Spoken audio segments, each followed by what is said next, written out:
بسم اللہ الرحمن الرحیم۔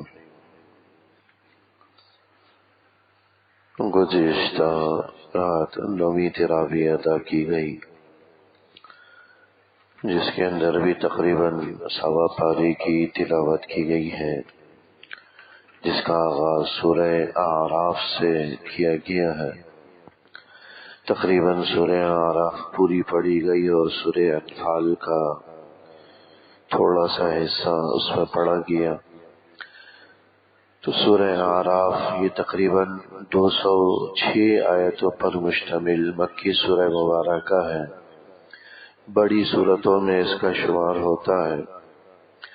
اعراف یہ عربی زبان میں عرف کی جمع ہے۔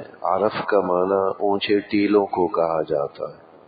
پہاڑ کا کوئی ٹیلا ہو، اونچا حصہ، اس کو عربی زبان میں عرف کہا جاتا ہے۔ اس سورہ مبارکہ کے اندر اللہ جل شانہ نے کل قیامت کے اندر 3 قسم کے جو گروہ ہوں گے ان کا ذکر فرمایا۔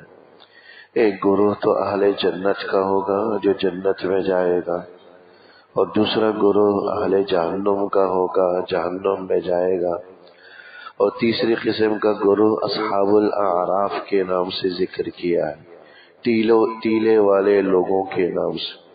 یہ وہ لوگ ہوں گے کہ جن کا فی الوقت نہ جنت کا فیصلہ ہوا ہوگا نہ جہنم کا فیصلہ۔ اس میں علماء فرماتے ہیں وہ لوگ ہوں گے جو دنیا میں مجنون اور دیوانے ہوں گے، یا جن کی نیکیوں اور گناہوں کا پلڑا برابر ہوگا، یا بعض نے فرمایا کہ مشرکین کی جو نابالغ اولاد جو نابالغی میں مر گئی، انتقال کر گئی، ان کو اس مقام پر رکھا جائے گا۔ یہ اونچے ٹیلے ہوں گے، اپنے دائیں طرف دیکھیں گے تو ان کو جنت نظر آئے گی، تو حسرت کریں گے کہ کاش ہم بھی جنتی ہوتے، اور جب اپنے بائیں طرف ٹیلے کی بائیں طرف دیکھیں گے تو جہنمی انہیں نظر آئیں گے، تو شکر ادا کریں گے کہ اللہ جل شانہ نے جہنم سے کم نجات عطا کی، چونکہ وہاں نہ جنت کی طرح نعمتیں ہوں گی اور نہ ہی جہنم کی طرح تکلیفیں۔ تو جنتیوں کو دیکھ کر حسرت ہوگی کہ نعمتوں سے محروم ہے، لیکن جہنمیوں کو دیکھ کر شکر ادا کریں گے کم سے کم ایسی تکلیفوں سے تو اللہ نے بچا رکھا ہے۔ جہنم کے مقابلے میں انہیں اپنی یہ جگہ جنت نظر آ رہی ہوگی، جنت محسوس ہو رہی۔ تو یہ اصحاب الاعراف کا ذکر ہے، اسی مناسبت سے اس سورت کو بھی سورۃ الاعراف کہا جاتا۔ اللہ جل شانہ نے مختلف اس کے اندر مضامین بیان کیے ہیں۔ سب سے پہلا جو مضمون اس سورہ مبارکہ کے اندر بیان کیا گیا ہے وہ تخلیق انسانی کا ذکر۔ حضرت آدم علیہ السلام کی تخلیق کا پورا واقعہ بیان کیا گیا، اور پھر اللہ جل شانہ کا حکم فرشتوں کو حضرت آدم سے متعلق سجدے کا اس کا ذکر ہے کہ جس کے اندر تمام فرشتوں نے سجدہ کیا کہ فسجد الملائکۃ کلہم الا ابلیس، سوائے ابلیس کے سب فرشتوں نے سجدہ، اور ابلیس نے اس سجدے سے انکار کیا، لم یکن من الساجدین، اور ابلیس سجدہ کرنے والوں میں سے نہیں تھا۔ قال ما منعک الا تسجد اذ امرتک، وہ سوال و جواب کا بھی ذکر ہے جو اللہ جل شانہ نے اس وقت ابلیس سے فرمایا کہ کس چیز نے تجھے میرے حکم پر عمل کرنے سے روکا؟ قال انا خیر منک، تو ابلیس لعین نے جواب دیا کہ تمہیں اس مٹی کے پتلے سے آدم سے میں بہتر ہوں، خلقتنی من نار وخلقتہ من طین، آپ نے تو مجھے آگ سے پیدا کیا ہے، اور آگ کی شان یہ ہے کہ وہ اوپر آسمانوں کی طرف جاتی ہے، اور آپ نے اس آدم کو مٹی سے بنایا ہے، مٹی تو پاؤں تلے روندی جاتی ہے، اس کو پاؤں تلے کچلا جاتا ہے، یہ حقیر ہے، میں بڑا ہوں، میں اسے کیسے سجدہ کر سکتا ہوں؟ یہ تکبر تھا جس نے ابلیس کو راندے درگاہ کیا، ابلیس کو مردود کیا۔ علماء فرماتے ہیں کہ تکبر یہ جس طرح حکیم حضرات کہتے ہیں نا کہ یہ معدہ یہ تمام بیماریوں کی ٹھکانہ ہے، یہ تمام بیماریوں کی آماجگاہ۔ ایسے ہی تکبر یہ تمام گناہوں کی جڑ ہے۔ ہر گناہ کے پیچھے آپ دیکھیں گے تو آپ کو تکبر ہی کار فرما نظر آئے گا، ہر گناہ کے پیچھے تکبر اس کو، اور یہ تکبر آسانی سے نہیں جاتا۔ علماء کہتے ہیں کہ یہ تکبر ایسی چیز ہے جو ایک چھپا ہوا گناہ ہے، جو انسان کے دل میں ہوتا ہے لیکن انسان کو پتہ نہیں چلتا کہ میرے اندر تکبر ہے، میرے اندر بڑائی ہے، میرے اندر جو ہے کبریائی کا جذبہ ہے، اس قسم کا مادہ ہے۔ اس کے لیے بڑی کٹھن محنتیں علماء کرتے ہیں، صوفیہ کرتے ہیں، تب کہیں جا کر یہ مرض انسان کے دل سے باہر نکلتا۔ تو یہ پورا واقعہ اللہ جل شانہ نے حضرت آدم علیہ السلام کی تخلیق کا، پھر اس کے بعد حضرت آدم اور حوا کے جنت کے اندر رہائش پذیر ہونے کا ذکر فرمایا ہے۔ وَيَا آدَمُ اسْكُنْ أَنْتَ وَزَوْجُكَ الْجَنَّةَ، اے آدم آپ اور آپ کی بیوی جنت میں رہائش اختیار کریں۔ فَكُلَا مِنْ حَيْثُ شِئْتُمَا، جو من چاہے کھائیں، البتہ وَلَا تَقْرَبَا هَذِهِ الشَّجَرَةَ، اس درخت کے قریب نہ جائیں۔ علماء فرماتے ہیں کہ وہ گندم کا درخت تھا جو دنیاوی درختوں میں سے ایک تھا۔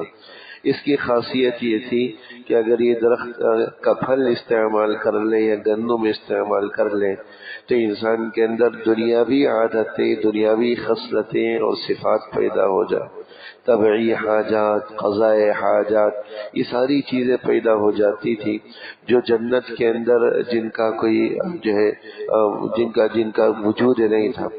لیکن اللہ جل شانہ کی کرنی یہی تھی، فیصلہ یہی تھا کہ حضرت آدم علیہ السلام نے اس درخت کا پھل استعمال کیا، نتیجتاً جو اللہ کی تقدیر اور منشا تھی، اس میں حضرت آدم علیہ السلام کا کوئی دوش نہیں، کوئی قصور نہیں، کیونکہ اللہ کی پہلے سے مرضی اور منشا ہی یہی تھی۔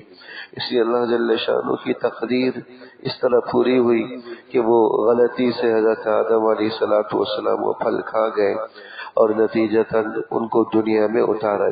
یہ پورا واقعہ اللہ جل شانہ نے اس سورہ مبارکہ کے اندر بیان فرمایا۔ اس سورت کی جو سب سے خاص بات ہے وہ جو ہے اس سورت کے تیسرے رکوع کے اندر اللہ جل شانہ نے 4 مرتبہ انسانوں کو یا بنی آدم کے الفاظ سے تعبیر فرمایا، اے اولاد آدم، اے اولاد آدم۔ اور یہ ندا یا یہ آواز کا یہ اسلوب قرآن کریم کے اندر اللہ جل شانہ نے کسی اور صورت کے اندر اختیار نہیں فرمایا جو اس صورت کے اندر اختیار فرمایا، اے اولاد آدم، 4 دفعہ یہ لفظ استعمال فرمایا۔ اور ان 4 میں سے 3 کے اندر جس چیز کی تاکید کی گئی ہے وہ انسان کو لباس اور ستر ڈھانپنے کی تلقین کی گئی۔ بے سترہ ہونا، بے پردگی، بے حیائی، بے شرمی، اس چیز سے روکا گیا ہے، اور خصوصیت کے ساتھ تقوی کے لباس کو اختیار کرنے کی تلقین کی۔ یا بنی آدم پہلی مرتبہ خطاب فرمائے آیت نمبر 26 کے اندر، یا بنی آدم قد انزلنا علیکم لباسا، ہم نے تمہارے پاس لباس اتارا، یواری سوآتکم وریشا، جو تمہارے پوشیدہ اعضاء کو چھپاتا ہے، وَلِبَاسُ التَّقْوَى ذَلِكَ خَيْرٌ، اور جو تقوی کا لباس ہے وہ تمہارے لیے زیادہ بہتر ہے۔ پھر آیت نمبر 27 کے اندر دوبارہ فرمایا، یا بنی آدم، اے اولاد آدم، لا یفتننکم الشیطان کما اخرج ابویکم من الجنہ ینزع عنہما لباسہما، کہ تمہیں شیطان بہکائے نہیں جس طرح شیطان نے بہکا کر تمہارے آبا و اجداد کو جنت سے نکالا اور ان کا لباس اتروا دیا۔ کہیں لباس شیطان کے بہکاوے میں آ کر تم اپنے لباس کو اور حیا کی چادر کو اتار نہ پھینکو، تار نہ کر دو۔ اسی طرح تیسری دفعہ بھی خطاب کے اندر، یا بنی آدم خذوا زینتکم عند کل مسجد، عبادت کرتے وقت لباس کا اہتمام کرو۔ یہ 3 آیتوں کے اندر لباس کی تلقین کی۔ اس سے پتہ چلتا ہے کہ سطر یہ اللہ جل شانہ کے نزدیک کتنی اہمیت کا حامل. شیطان کا سب سے پہلا وار انسان کے حیا پر ہوتا ہے، انسان کے سطر پر ہوتا ہے، کیونکہ اس پر حملہ کرنا شیطان کے لیے آسان. اور پھر جب حیا ایمان والے سے رخصت ہو جاتا ہے تو اس کا ایمان بھی سیکنڈوں میں رخصت ہو جاتا ہے. بعض روایات کے اندر یہ بات آئی کہ الحیاء والایمان توامان، کہ ایمان اور حیا یہ دونوں جڑوے بھائی ہیں. یہ ایسے ہیں گویا کہ ان کے جسم آپس میں ملے ہوئے ہیں، اور جب دو دھڑ آپس میں ملے ہوئے ہوں اور ایک جسم ایک طرف جائے گا تو لامالا دوسرا دھڑ بھی اسی طرف ہی جائے گا. تو جب جس رخ پر حیا جاتا ہے اس رخ پر ایمان بھی بندے کا چلا جاتا. اس لیے جب حیا رخصت ہو جائے تو ایمان کے جانے میں ذرہ برابر بھی دیر نہیں لگتی. تو سب سے پہلا وار انسان پر شیطان کا وہ حیا اور لباس اور سطر کے حوالے سے ہوتا ہے. اس لیے آج پورے مغربی معاشرے کا جو شیطان کے پجاری، شیطان کے پیروکار ہیں، عالم اسلام پر جس چیز کے ذریعے حملہ آور ہے وہ حیا ہے، وہ ایمان والوں کا سطر ہے، ایمان والی عورتوں کی عفت اور پاک دامنی. عورت کے آزادی مارچ کے نام پر ایسے ایسے نعرے آزاد کیے گئے جو حیا سوز قسم کے، بے حیائی کا محرک، بے حیائی کی دعوت دینے والے. میرا جسم میری مرضی، اس قسم کے نعرے انسان کو کس طرف لے جاتے؟ اس قسم کے نعرے انسان کو بے حیائی کی دعوت دیتے. اور حدیث میں فرمایا گیا کہ اذا فاتک الحیا ففعل ما شئت، کہ جب حیا رخصت ہو جائے تو جو چاہو کرو. کسی چیز کی انسان کو پھر کوئی پرواہ نہیں ہوتی، اور پھر اللہ بھی انسان کی پرواہ نہیں کرتا.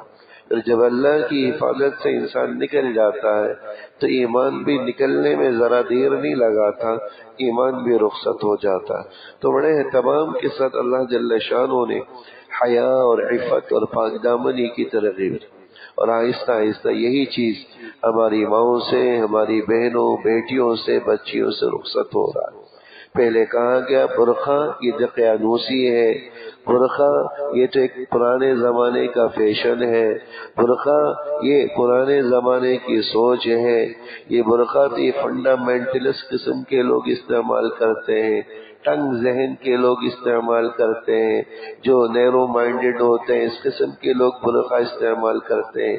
برقع ہٹا دیا گیا اور دوپٹے کے نام پر معمولی سی چادر تھی، آہستہ آہستہ وہ بھی ختم. لباس ڈھیلا ڈالا رکھنے کی ہمیں اسلام نے تعلیم دی تھی کہ جسم کے اعضاء کی ساخت نمایاں نہ ہو، لیکن وہ بھی رخصت ہو گیا، لباس چست بنتا چلا گیا. پھر لباس کے اندر یہ ترغیب دی گئی تھی کہ جسم کے سارے اعضاء چھپ جائیں، عورتوں کے ٹخنے بھی ان کا چھپانا یہ فرض سطر میں داخل، لیکن آہستہ آہستہ وہ بھی ختم. ٹخنے کھلے رکھنا فیشن بن گیا، اور قمیض لمبی رکھنے کی تلقین تھی تاکہ سطر کا اہتمام ہو. شرٹس عورتوں کے اندر عام کر دی گئی اور لباس مختصر سے مختصر ہوتا چلا گیا. یہ سب بے حیائی کی طرف لے جانے والے امور. حدیث میں فرمایا گیا تھا کہ قرب قیامت کے دن تمہیں ایسی عورتیں نظر آئیں گی جو لباس پہننے کے باوجود بھی پرہا نہ ہوگی. لباس ہے لیکن وہ لباس برائے انعام ہے کیونکہ وہ چست ہے، وہ لباس برائے انعام ہے کیونکہ وہ چھوٹا ہے، مختصر ہے، لباس برائے انعام ہے کیونکہ اس سے سطر کی جو اہمیت تھی وہ یہ سطر کا جو مقصد تھا وہ حاصل ہی نہیں ہو رہا. یہ قرب قیامت کی علامات تھی جو آج اللہ معاف کرے المیہ ہے کہ ہماری مسلمان خواتین کے اندر پائی جا رہی، عام ہو رہی. مردوں کی ذمہ داری ہے کہ پردے کا اہتمام کروائیں. اللہ جل شانہ اتنے اہتمام کے ساتھ فرمائے، اور پھر خصوصیت کے ساتھ فرمایا کہ لباس التقوی، یہ تقوی کا لباس کیا ہے. لیکن ایک تو یہ ظاہری جسم کو چھپانے کے لیے لباس، یہ قمیص چادر ہم نے عورت نے پہنی ہوئی ہے، برقع اوڑھ رکھا ہے، مردوں نے قمیص شلوار پہن رکھی ہے، لباس زیب تن کر رکھا ہے. لیکن دوسری چیز ہے تقوی کا لباس. تقوی کا لباس یہ کہ انسان دیگر اعضاء کا بھی پردہ کرے، اپنی آنکھوں کا بھی پردہ کرے. تقوی کا لباس کہ نامحرموں کو نہ دیکھے. اور اس چیز کو بھی مردوں کی جو ہے نا اس نے تقوی کے لباس کو تار تار کیا موبائل اور دیگر جدید آلات کے ذریعے. نامحرموں کو دیکھنا اتنا معیوب نہیں رہا جتنا جو ہے پہلے ہوا کرتا تھا. موبائلوں کے ذریعے ٹی وی کے ذریعے خاتون کی تصویر آ رہی ہے, ڈرامے چل رہے ہیں, سب کچھ چل رہا ہے. ہم مرد و زن اختلاط کے ساتھ اپنے ماؤں بیٹیوں بہنوں کے ساتھ ان قسم کے پروگراموں کو ہم دیکھ رہے ہوتے ہیں. ذرہ برابر بھی حیا نہیں آ رہی ہوتی, شرم محسوس نہیں کر رہے کہ ناجائز چیز کو دیکھ رہے. یہ تقوی کا لباس آہستہ ہمارا تار تار کیا جا رہا ہے. دل کا تقوی ہے, دل کا لباس ہے کہ غلط سوچنے سے گریز کرے. کانوں کا لباس, کانوں کا پردہ ہے کہ غلط اور ناجائز چیزوں کو سننے سے گریز کرے. یہ لباس تقوی ہے جس کے اللہ جل شانہ نے اہتمام کی تلقین. اور یہ یاد رکھیے گا جب تک تقوی کا لباس نہ ہو یہ ظاہری لباس یہ کارآمد نہیں. یہ ظاہری لباس کارآمد نہیں ہے. اگر انسان کی آنکھوں پر پردہ نہیں ہے, انسان کی زبان پر پردہ نہیں ہے, انسان کے دل دماغ پر پردہ نہیں ہے, انسان کے کانوں پر پردہ نہیں ہے, تو یہ سطر کو ڈھانپ لینا یہ بیکار ہے. اس سے وہ مقصد, وہ نتیجہ, وہ فائدہ, وہ ثمرات حاصل نہیں ہوتے جب تک کہ انسان کے تقوی کا لباس انسان اختیار نہ کرے جس کی اللہ جل شانہ نے آیات کے اندر تلقین فرمائی. اللہ جل شانہ حفت, حیا اور عصمت والی زندگی ہم سب کو نصیب فرمائے. اس صورت کے اندر جو دوسری اور اہم بات جو اللہ جل شانہ نے آخری صورت کے تک بیان فرمائی ہے وہ 6 جلیل القدر انبیاء کرام علیہ السلام اور ان کی قوموں کا مختصر حال بیان فرمایا ہے. سب سے پہلے حضرت نوح علیہ السلام کا اور ان کی قوم کا ذکر فرمایا گیا ہے. یہ طرح طرح کی اللہ جل شانہ نے نعمتوں کے ذریعے بھی ان کو دین کی طرف راغب کرنے کی کوشش کی, پھر کچھ تکلیفوں کے ذریعے ان کو سنبھالا دینے کی کوشش کی, لیکن یہ باز نہیں آئے تو بالآخر یہ لوگ طوفان نوح کی نظر ہوئے. اللہ کا عذاب اس قوم پر آیا. دوسرے حضرت ہود علیہ السلام اور ان کی قوم کا ذکر فرمایا. تیسرے حضرت صالح علیہ السلام اور ان کی قوم ثمود کو بیان کیا. چوتھے حضرت لوط علیہ السلام اور ان کی قوم کا ذکر فرمایا. 5ویں نمبر پر حضرت شعیب علیہ السلام اور ان کی قوم مدین کا ذکر فرمایا. قوم لوط یہ ہم جنس پرستی کے کبھی گناہ کے اندر مبتلا تھی جس کا خمیازہ انہیں اس انداز میں بھگتنا پڑا کہ پوری قوم کو صفحہ ہستی سے مٹا دیا گیا. حضرت جبریل علیہ السلام نے پوری بستی کو زمین کے نیچے سے اکھیڑ کر آسمانوں پر لے گئے, الٹا کر کے پٹخ دیا, اور نتیجتاً وہ اتنا گہرا گڑا ہوا کہ روایات کے اندر آتا ہے کہ زمین کی تہ سے پانی نکل آیا. آج جہاں بحیرہ مردار جس کو ڈیڈ سی بھی کہا جاتا ہے وہ اسی جگہ جو ہے آباد ہے جہاں یہ قوم لوط کی آباد تھی. اور اتنا کھارا پانی ہے کہ وہاں کوئی آبی حیوان جاندار زندہ نہیں رہ سکتا, کوئی مخلوق وہاں پر جو ہے زندہ پائی نہیں جاتی. انسان بھی چلا جائے تو وہ ڈوبتا نہیں ہے اس پانی کی کثافت کی وجہ سے. قوم شعیب یہ ناپ تول میں ڈنڈی مارا کرتی تھی کبھی کر کے, اور ناپ تول میں جو ڈنڈی مارنے کے گناہ میں مبتلا تھی. اللہ جل شانہ نے ان کے اس قبیح گناہ کا بھی بیان فرمایا ہے اور اس پر جو اللہ کا عذاب آیا اس کا ذکر. 6 نمبر پر حضرت موسیٰ علیہ السلام اور ان کی قوم کا اللہ جل شانہ نے بیان کیا ہے, اور تفصیل کے ساتھ حضرت موسیٰ علیہ السلام کا واقعہ اللہ جل شانہ نے بیان کیا.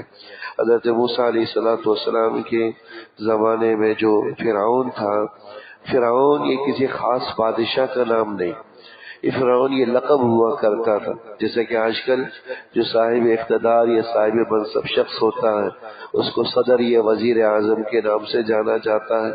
اب وہ صدر یا وزیر اعظم کسی ایک فرد کا نام نہیں, ایسے ہی فرعون یہ کسی ایک فرد کا نام نہیں تھا. حضرت موسیٰ علیہ السلام کے زمانے میں جو فرعون تھا اس کا نام منفتح بتلایا گیا. روایات کے اندر آئے کہ اس کی عمر تقریباً 650 سال کے لگ بھگ تھی, اور وہ اتنے عرصے سے حکمرانی کر رہا تھا. تو اس نے جب اتنی عمر پائی، طویل عمر پائی اور حکمرانی پائی، نتیجتاً وہ تکبر میں مبتلا ہوا اور انا ربکم الاعلی کہ میں تمہارا رب ہوں، خدائی کا ہی دعویٰ کر بیٹھا۔ یہ بھی تکبر کا نتیجہ تھا، جیسا کہ میں نے عرض کیا کہ تکبر ساری گناہوں کے پیچھے تکبر، ابلیس کو راندہ درگاہ کرنے والی تکبر، شیطان کو، اور اسی طرح یہ خدائی کا دعویٰ کرنے والے فرعون، نمرود، قارون، حامان، ان سب کے گناہوں کے پیچھے جو چیز کار فرما تھی وہ تکبر تھی۔ اسی طرح اس واقعے حضرت موسیٰ علیہ السلام کے واقعے کے اندر اللہ جل شانہ نے وہ جادوگروں والا واقعہ بیان فرمایا ہے کہ 70,000 کے قریب فرشتے اور 70,000 کے قریب جادوگر فرعون لے کر آیا تھا حضرت موسیٰ علیہ السلام کے مقابلے میں 70,000 جادوگر، اور اللہ کی شان کے سب کے سب حضرت موسیٰ علیہ السلام کے معجزے کو دیکھ کر مسلمان ہوئے۔ قوم فرعون پر جو اللہ کی طرف سے عذابات نازل ہوئے طوفان کی صورت میں، جراد، ٹڈیوں کی صورت میں، کہ ٹڈیوں کی اتنی کثرت ہو گئی کہ ہر کھانے پینے کی چیز کو انہوں نے کھا کر رکھ دیا تھا، قمل، کھٹمل، والضفادع، مینڈک، دم، خون، ان ساری عذابات کو اللہ نے اس قوم پر مسلط کر دیا۔ مینڈکوں کی اتنی بہتات ہو گئی کہ اگر کھانے پکانے کے لیے ہانڈی اوپر رکھتے تو اس میں بھی مینڈک جو ہے گرنے لگ جاتے تھے۔ خون، ہر کھانے پینے کی چیز سے خون ٹپکنے لگ جاتا تھا، کوئی پھل کاٹتے تو اس میں سے خون نمودار ہو جاتا تھا۔ یہ عذابات اللہ نے اس قوم پر مسلط کیے، لیکن پھر بھی یہ ایمان نہیں لائے، بالآخر یہ سارے کے سارے غرق آب ہوئے۔ اسی طرح پھر بنی اسرائیل جو حضرت موسیٰ علیہ السلام کی قوم تھی، ان پر جو اللہ کی طرف سے نعمتیں ہوئی من و سلوہ کی صورت میں، پھر ان کی طرف سے جو اللہ اس کے رسول کی نافرمانیاں ہوئی کہ انہوں نے ایک بچڑے کو معبود بنا لیا۔ یہ سارے اللہ جل شانہ نے واقعات تفصیل کے ساتھ اس سورہ مبارکہ کے اندر بیان فرمائے ہیں، اور آخر تک یہی حضرت موسیٰ علیہ السلام اور ان کے قوم کے احوال کا ذکر ہے۔ تو پچھلی قوموں کے حالات کو بھی بیان کر کے اللہ جل شانہ ہم اور آپ کو یہی سبق دینا چاہ رہے ہیں کہ ان چیزوں سے خود کو بچاؤ جن کا ارتکاب کر کے پچھلی قومیں اللہ کے عذاب کی لپیٹ میں۔ ہم جنس پرستی کے جو نعرے آج عورت مارش کے اندر عورت کی جو جلوسوں میں لگائے جا رہے ہیں، یہ اس قسم کے طبقات کو فروغ دیا جا رہا ہے، یہ اللہ کے عذاب کو دعوت دینے کے مترادف ہے۔ ناپ تول میں کمی کرنا، ڈنڈی مارنا، اچھا ناپ تول میں کمی کا تعلق صرف دکانداروں کے ساتھ نہیں ہے، یہ یاد رکھیے گا۔ یہ نہ سمجھا جائے کہ بھئی سبزی بیچنے والا، پھل بیچنے والا، پرچون والا، اسی کے ساتھ ناپ تول میں کمی کا تعلق۔ نماز کے اندر بھی کمی، یہ بھی تخفیف اور ناپ تول کے اندر ڈنڈی مارنے میں داخل ہے۔ نماز کے رکوع حدیث کے اندر آئے تخفیف کہتے ہیں ناپ تول کے اندر ڈنڈی مارنے، کمی کرنا۔ وَيْلٌ لِّلْمُطَفِّفِينَ، حدیث میں فرمایا کہ ایسے لوگ ہوں گے جو نماز کے اندر بھی تخفیف کریں گے۔ اور نماز کے اندر ڈنڈی مارنا کیا ہے کہ اس کے رکوع اور سجدے کو صحیح طریقے سے ادا نہیں کرے، یہ نماز کے اندر ڈنڈی۔ ملازمت کے اندر بھی ڈنڈی مارنے کا عمل پایا جاتا ہے کہ اوقات کار صحیح طریقے سے ادا نہیں کر رہے، جتنے اوقات کار ہیں اس پر ڈنڈی مار رہے، وقت کم دے رہے، تنخواہ پوری لے رہے، یہ بھی تخفیف کے عمل میں داخل ہے۔ کام جو سپرد کیا گیا ہے اس پر ڈنڈی مار رہے، یہ بھی تخفیف کے عمل کے اندر داخل ہے۔ صرف تخفیف کا تعلق دکانداروں کے ساتھ نہیں ہے، دکانداروں کے ساتھ اور چیزیں بیچنے والوں کے ساتھ نہیں ہے۔ ملازمین کے حقوق مارنا یہ بھی تخفیف ڈنڈی مارنے کے اندر داخل ہے۔ ملازمین کا مالکان کے حقوق کو پورا ادا نہ کرنا یہ بھی تخفیف کے اندر داخل ہے۔ بندے کا اپنے رب کے حقوق ادا نہ کرنا یہ بھی تخفیف کے اندر داخل ہے۔ شوہر کا بیوی کے حقوق ادا نہ کرنا، والدین کا اولاد کے والدین کے حقوق ادا نہ کرنا، اعزاء اقربا کے حقوق ادا نہ کرنا، یہ سب تخفیف کے زمرے میں داخل ہے۔ یہ سب بھی ناپ تول میں ڈنڈی مارنے کے زمرے میں داخل۔ اللہ جل شانہ اس عذاب والے عمل سے بھی ہماری حفاظت فرمائے۔ ربنا تقبل منا انك انت السميع العليم وتب علينا انك انت التواب الرحيم وصلى الله تعالى على خير خلقه محمد وآله وصحبه اجمعين برحمتك يا